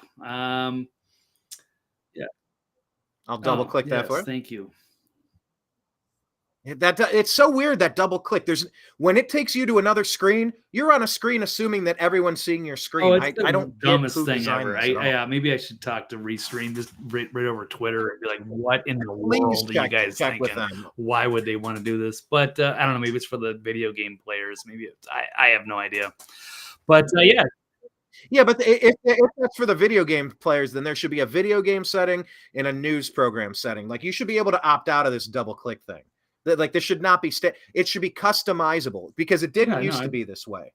I'm not the tech guy to fix it. I don't run their company, but for the love of God, the functionality is just trash since they're up. Yeah, no, I agree. But yes, these 3-letter agencies have been weaponized against us, and they were there as infiltrators and provocateurs, and they set up a big trap and then tried to stage, say it was an insurrection, hit all the video evidence to, exonerate all the peaceful protesters. So yeah, their day is coming. So they need to. So yes, I guess pray for Vivek and RFK Jr. and Trump, because we need some, good people back in Congress in Washington, and we have to flush out all of these awful swamp creatures before they continue to get worse.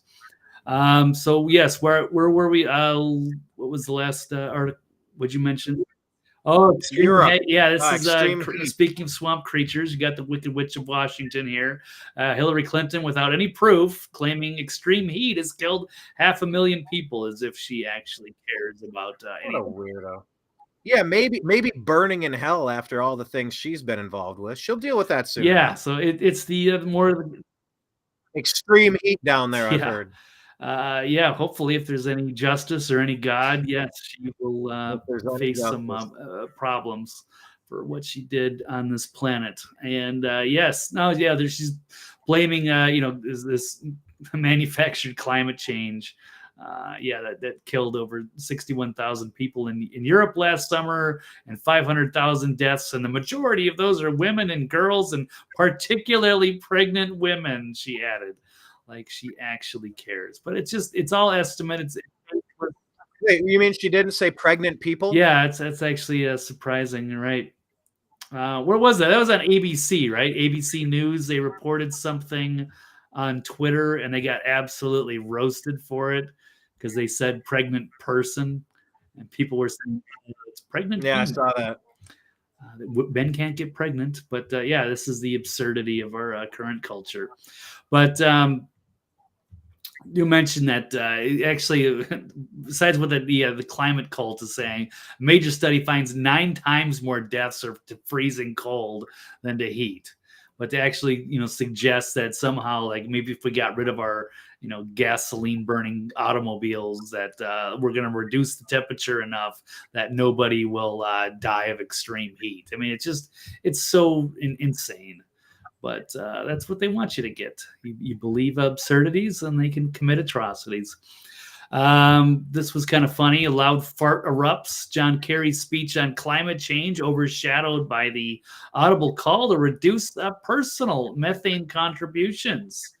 So here's a video of one of these elder cult followers. I won't run all of it because Farts are always funny. Really, sounding the alarm bell. I find myself getting more and more militant because I do not understand how adults who are in position of responsibility can be avoiding responsibility for taking away those things that are killing people on a daily basis.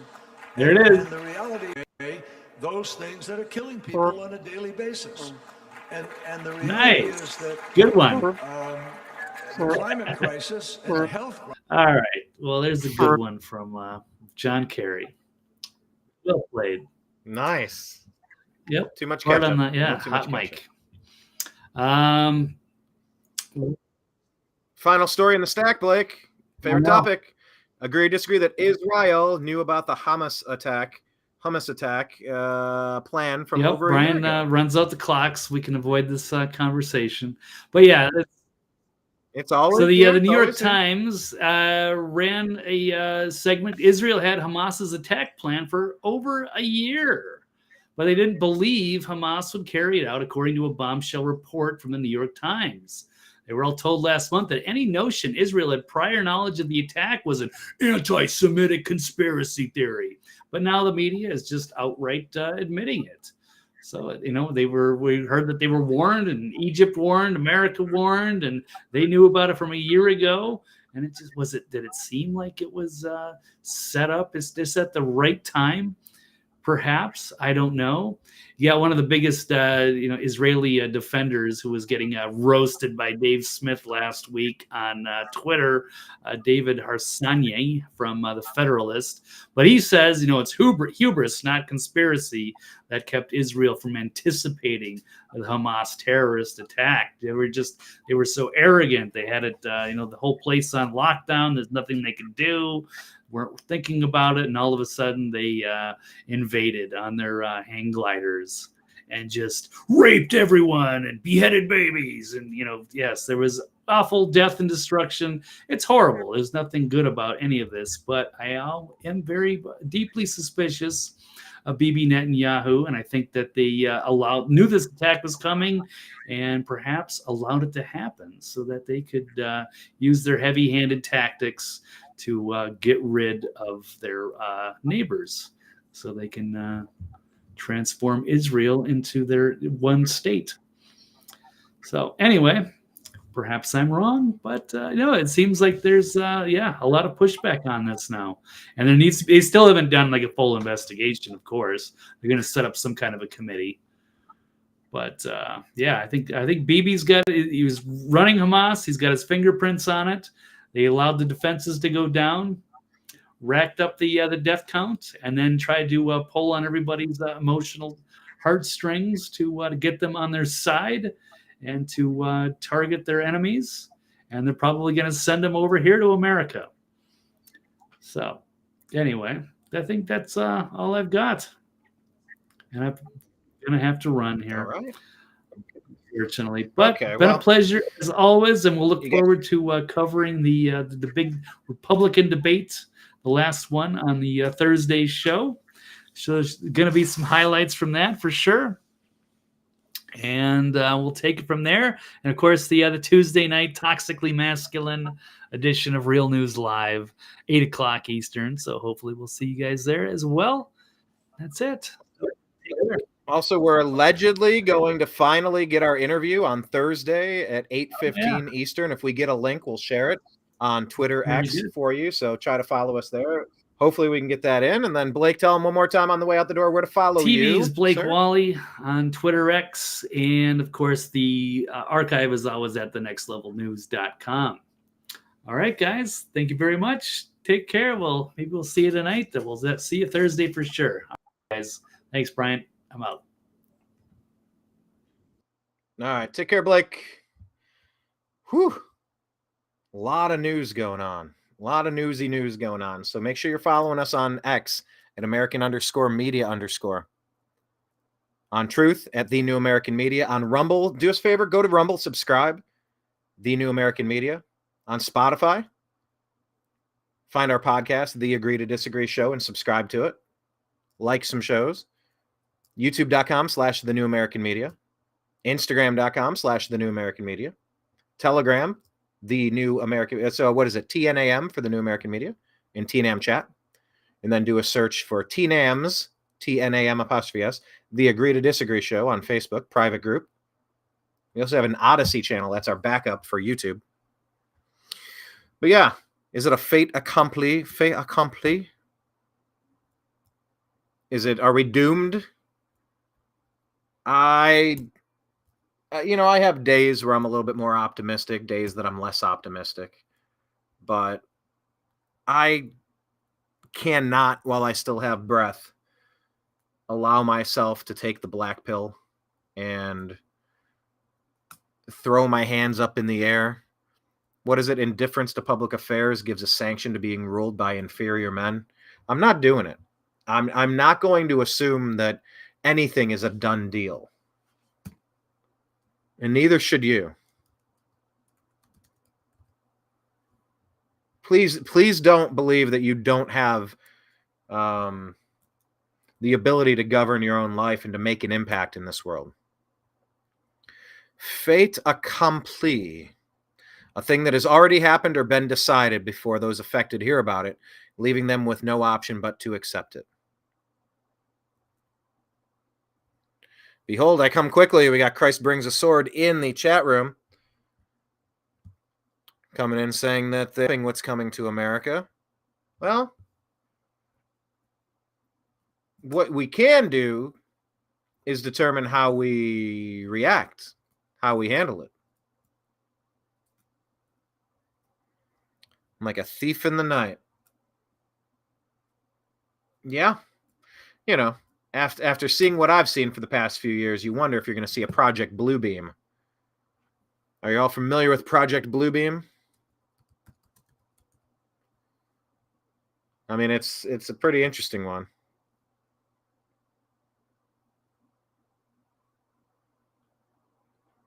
Serge Monast. 1996. Oh, he died then. He was a Canadian investigative journalist, poet, essayist, and conspiracy theorist. That word is so stupid. Don't use that phrase. Conspiracy theorist. Don't use it. Don't ever use it. A thinker, a deep thinker. He's known to English-speaking readers mainly for the origination of the conspiracy theory Project Bluebeam. You don't use that phrase. I'm on Wikipedia. That's my mistake. Thank you, Dreamer. Appreciate it. In a moment, in the twinkling of an eye, with a shout, the archangel at the last. Trump. Wait, Trump's returning? Or is Trump Christ? Hold on. I'm mixing metaphors with Trump and Christ. But here, let me tell you what Project Bluebeam is.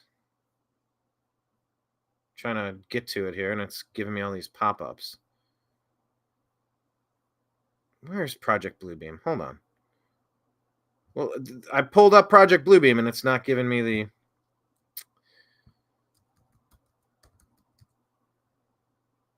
Good grief. I'm trying to give you a perfect definition. Well, I'm out of Wikipedia then. Well, you're talking about at the last Trump. How is Trump doing?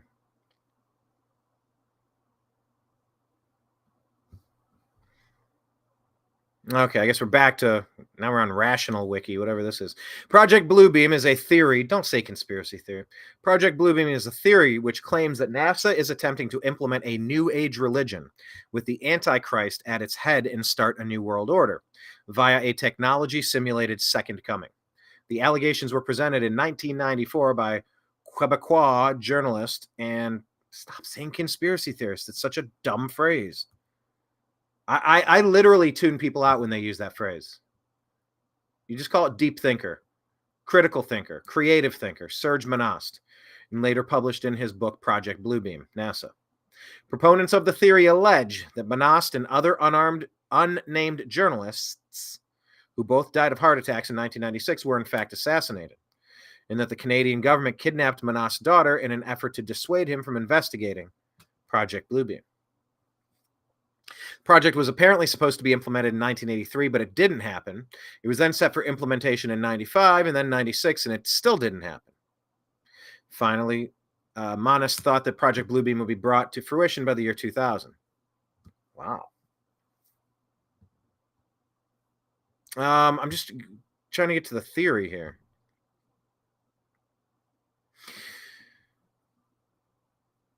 Step 1 requires the breakdown of all archaeological knowledge. This will apparently be accomplished by faking earthquakes at precise locations around the planet. Fake new discoveries at these locations will finally explain to all the people the error of all fundamental religious doctrines, specifically Christian and Muslim doctrines. This makes some degree of sense. If you want to thoroughly usurp a current way of thinking, you need to completely discredit and destroy it before putting forward your own. However, religious belief is notoriously resistant to things like facts. Yeah, this article is just incredibly written here. I really try to avoid Wikipedia when I can, but I digress. The Shroud of Turin is a famous example that is still believed by many to be a genuine shroud of Jesus, as opposed to the medieval forgery that it has been conclusively shown to be. Yeah, conclusive. Prayer studies, too, show how difficult it is to shift religious conviction with mere observational fact. Those dummies who have religious bearings. Indeed, many theologians avoid making falsifiable claims or place belief somewhere specifically beyond observation to aid this.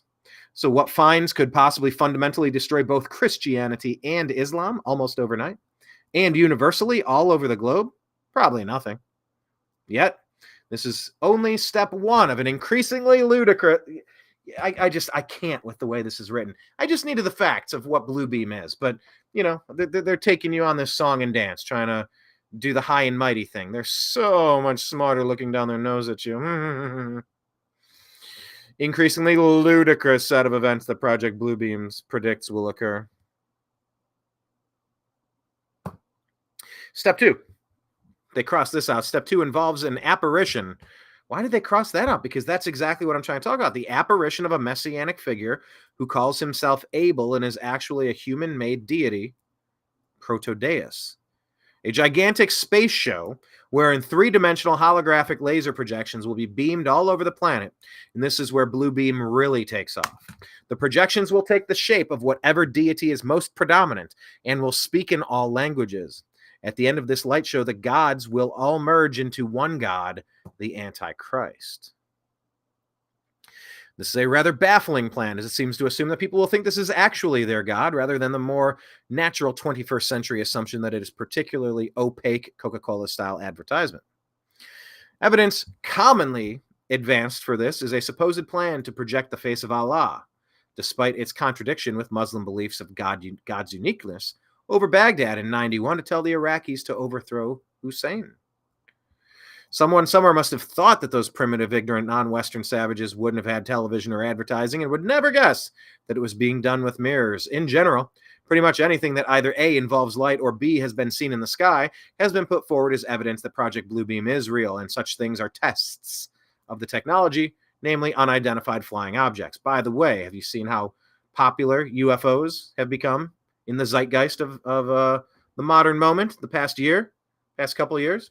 Existing display technology such as 3D projection mapping and holograms are put forward as foreshadowing the Great Light Show in the sky.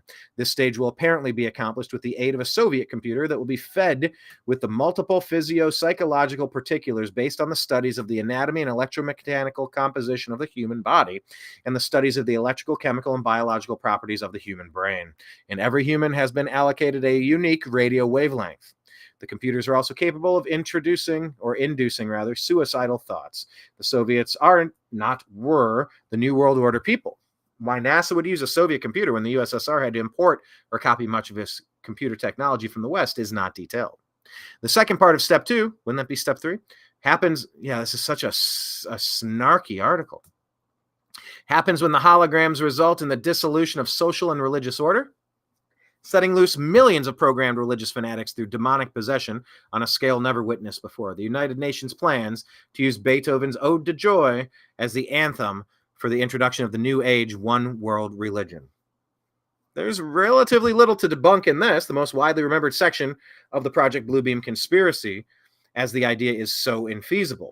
Citing actual existing communication technology is odd if the point for the end product to appear magical rather than just a cheap laser projection onto clouds. This hasn't stopped some very strange conspiracy theories about such things popping up. Indeed, the notion of gods being projected into the sky was floated in 91 by conspiracy theorist, call it deep thinker, Betty J. Mills, and U.S. General and CIA shyster extraordinaire, Edward Lansdale. Actually floated the plan to fake a second coming over Cuba to get rid of Castro. Step 3 is a telepathic electronic two-way communication it involves making people think their God is speaking to them through telepathy projected into the head of each person, individually using extreme low-frequency radio waves. Atheists will presumably hear an absence of Richard Dawkins. The book goes to some lengths to describe how this would be feasible, including a claim that ELF thought projection caused the depressive illness of Michael Dukakis' wife, Kitty. Okay.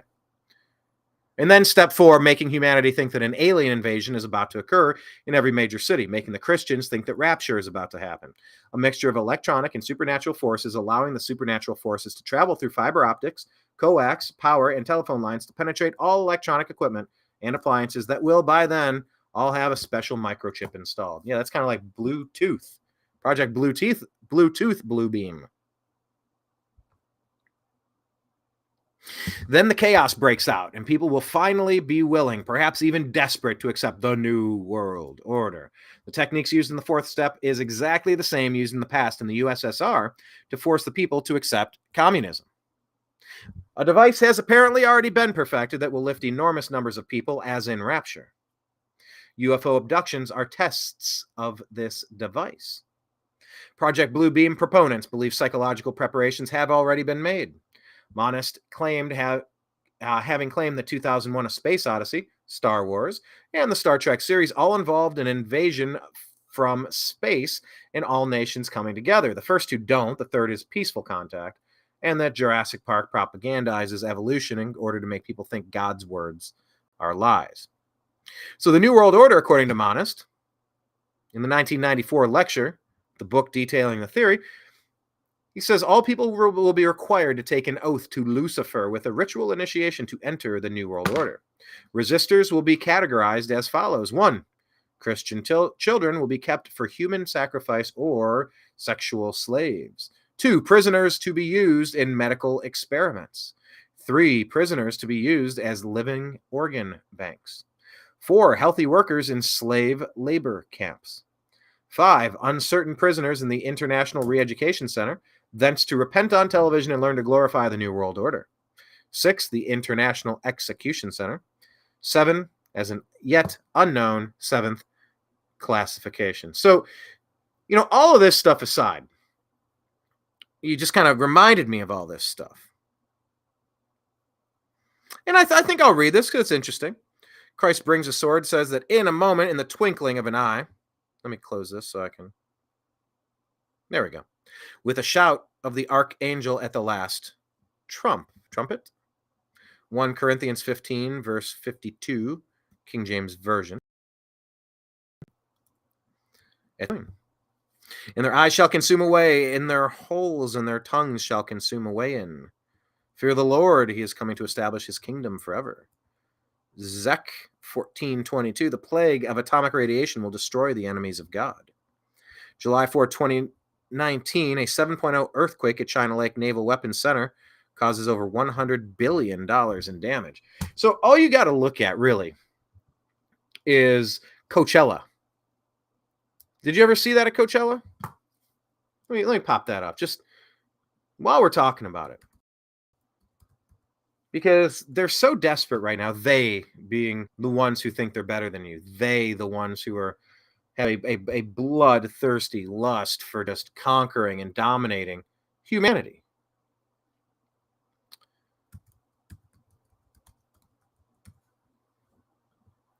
They are desperate. They have lost the plot. They do not have support. They are not popular. They have been figured out. They have never given themselves away more than they have now. They are on their way out.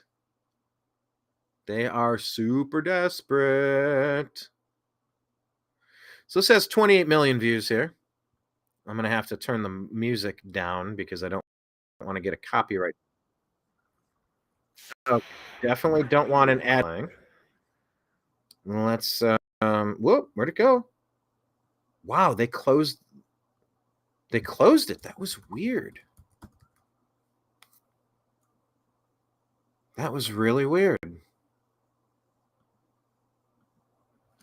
But this was at the concert Coachella. And I've brought this up before. And I'm trying to show it to you now. Just got to turn the volume off. We'll pull this up on the big screen for you to see. Because when all of these happen, you know, this stage. Let me turn the volume off. But look, here he is on stage. Who is that? What year is this from? 2012? It's not telling me the year. I want to give you some sort of sound so you can kind of see him performing.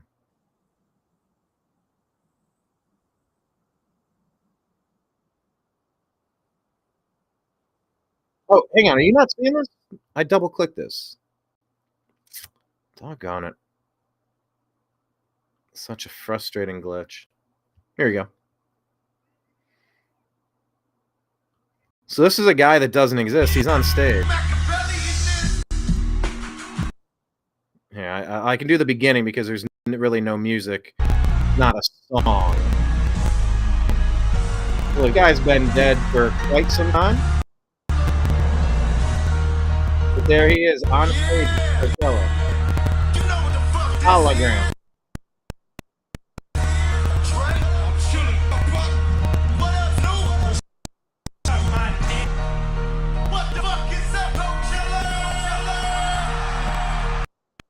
So, okay,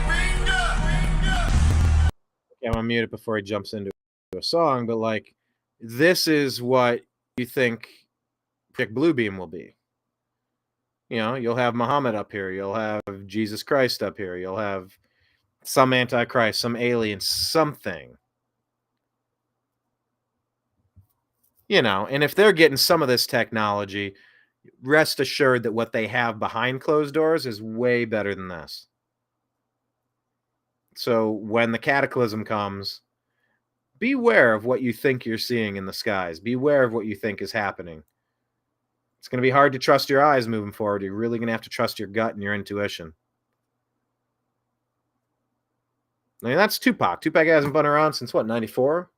93, 95, 96, whatever year it was. See, but there's Snoop on stage interacting with Tupac. You know, it's not quite Let these motherfuckers know what kind of party they in right now. believable per se. Ain't nothing but a gangsta party. there was cool music that came out. Now, the message behind this music was not so great, but man, some of that stuff is cool. Oh, and there he goes, and he bursts into 1,000 points of light. So there's your Project Bluebeam. If you haven't ever seen that, if you've never thought about that, I just want you to think about that. I just want you to be aware of what's out there. I want you to be aware of what some of these thoughts, strategies, plans are. Because one day, you might have to become very discerning very quickly. So I'm going to wrap it up there. Special thanks to Blake Walley for joining us on the program today. Yeah, follow us on X. We will put out where that link is going. If we know that you can find us live, we will let you know where you can watch our interview. Timo, Talking with Timo is the name of the show. It'll be on Truth Social. Follow us on Truth.